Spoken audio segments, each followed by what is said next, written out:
নমস্কাৰ বন্ধুসকল, আজি শুভ জন্মাষ্টমী।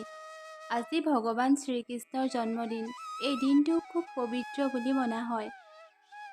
ৰাতিপুৱা গা পা ধুই ভগৱানৰ ওচৰত প্ৰাৰ্থনা কৰিবলৈ বুলি গোঁসাই ঘৰলৈ ওলালোঁ। আমাৰ গোঁসাই ঘৰৰ ভাগ এয়া চাওক। আমাৰ গোঁসাই ঘৰ ভাগ আছুতীয়াকৈ ঘৰৰ বাহিৰত এনেদৰে বনোৱা আছে। এয়াই হৈছে আমাৰ আসন ভাগ। জন্মাষ্টমীৰ দিনা আমাৰ ঘৰত মা দেউতাই ৰাতিপুৱা কেইটামান প্ৰসাদ দিয়ে। প্ৰথমতে আসন ভাগত এনেদৰে প্ৰসাদখিনি অৰ্পণ কৰি থয়। তাৰপিছত আমাক অকণমান গা ধোৱাৰ পিছত অলপমান ল'বলৈ দিয়ে। আমি সকলোৱে কেইটামান প্ৰসাদ লওঁ। এয়া মই ভগৱানৰ ওচৰত প্ৰাৰ্থনা লৈছোঁ। যেতিয়াই পাৰোঁ মাজে মাজে এনেদৰে ভগৱানৰ ওচৰত প্ৰাৰ্থনা লওঁ। জন্মাষ্টমীৰ দিনা আমাৰ নামঘৰত দিনত গোপিনীসকলৰ নাম লয় আৰু ৰাতিলৈ ভকতসকলৰ হয়। দিনৰ ভাগৰ নামষাৰৰ ভিডিঅ' কৰিবলৈ নহ'ল, ৰাতিৰ ভাগৰ নামষাৰৰ এটি সৰু ক্লিপ মোৰ ভিডিঅ'টোৰ জৰিয়তে আপোনালোকলৈ আগবঢ়াইছোঁ।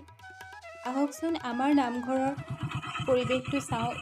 এইখনেই হৈছে আমাৰ নামঘৰৰ মেইন গেটখন। তাৰ মাজেদি সোমাই গৈ নামঘৰ ভাগ পায়।